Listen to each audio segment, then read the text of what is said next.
自2006年以来，普鸣一直在哈佛大学向本科生教授中国哲学概论，探讨中国经典著作如何与当下产生关联。如今，这门课是哈佛最受欢迎的课程之一。普鸣教授 Michael Puett 和作家克里斯蒂、格罗斯·洛将这门课程的精华提炼出来，写就了正报《中国哲学家论好的生活》。The Path: What Chinese Philosophers Can Teach Us About the Good Life by Michael Puett. Part 1: The Age of Complacency. A certain vision of history has become conventional wisdom. Until the 19th century, human beings lived in what we call traditional societies. In these societies, they were always told what to do. They were born into a pre-existing social structure that determined their lives.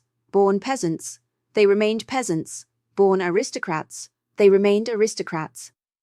The family into which they were born determined how much money and power they had, and so the trajectories of their lives were set from the day of their birth.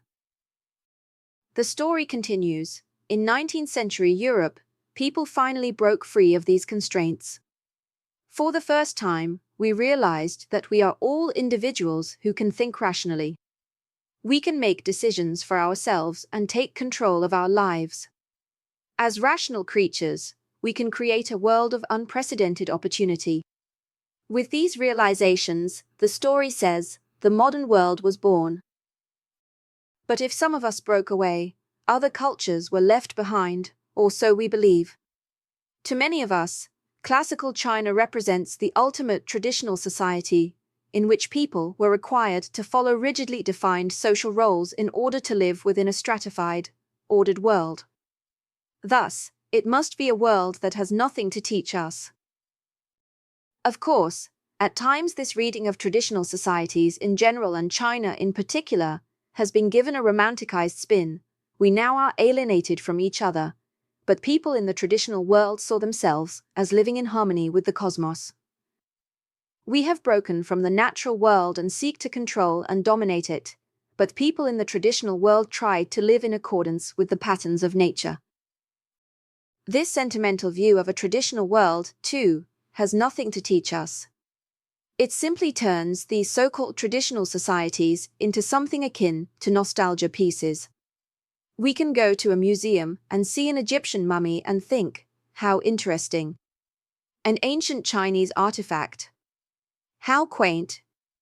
Intriguing to look at, but we wouldn't want to go back to that time, to the world they represent.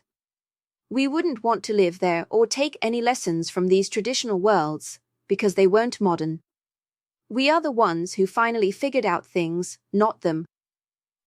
But as you are about to learn, many of our stereotypes about these traditional societies are wrong.